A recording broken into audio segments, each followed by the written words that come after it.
A very good morning to all of you. This is the third video of mine and the topic for it is every function leads to a relation, but all relations are not functional. One day one of my students asked me what is a relation. I thought he wanted to know about relation from the topic relation and function of mathematics. But he smiled when I started explaining relation in terms of mathematics. I guessed the reason for his smile, but I continued.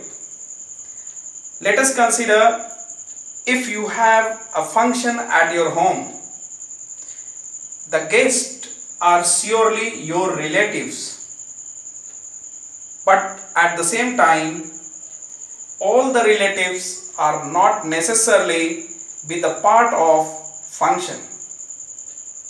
So mathematically all functions are relation, but all relations are not necessarily a function.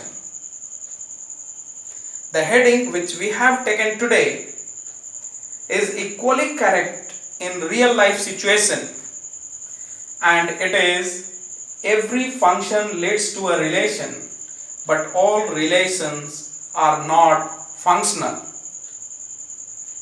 Young generations since Vedic period are very much particular and keen about their relations and relationship.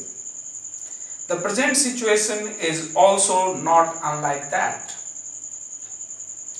I pointed to the two photos in my room to explain real life situation to my student and asked, which is the best picture of it?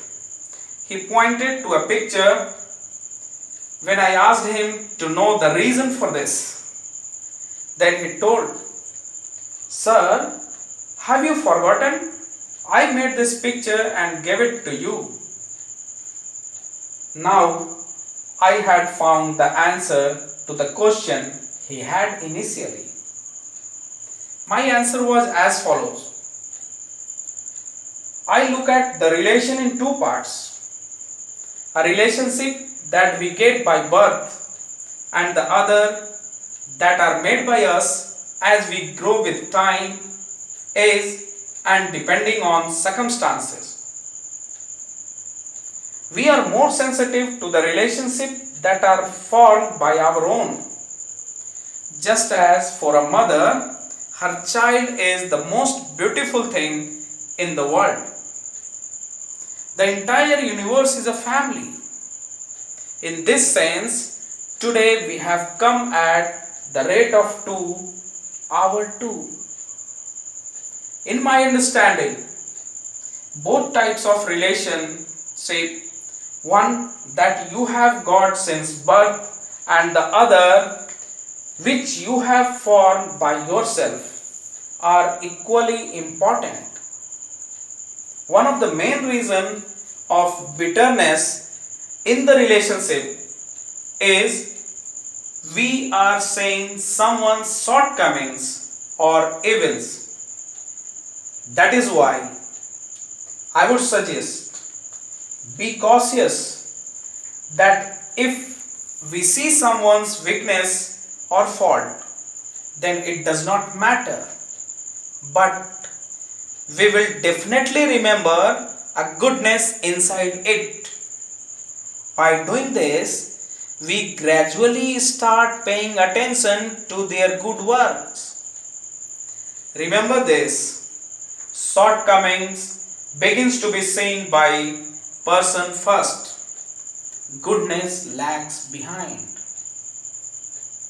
But if we are so cautious in our life that we should prioritize the good that the person has done, after that, by exposing his shortcomings and trying to overcome them, the person listening will also be able to see his goodness and can happily agree to overcome his shortcomings.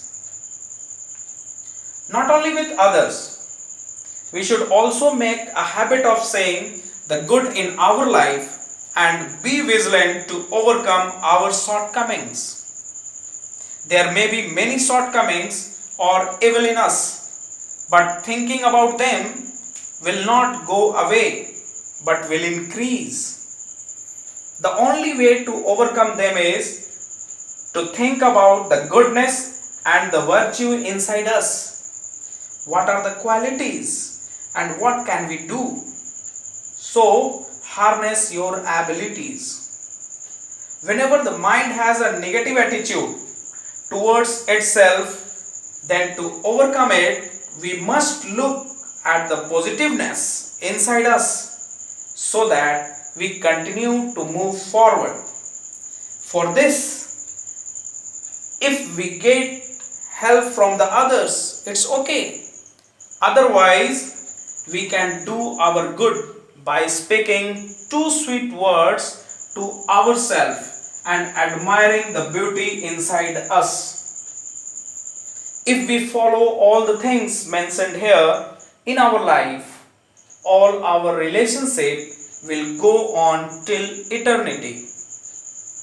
Along with this, we have to take a place that we will not allow any kind of evil to enter into us, neither discuss any evil, nor show any eagerness to listen to it. Thank you. Eagerly waiting for your guidance and suggestion.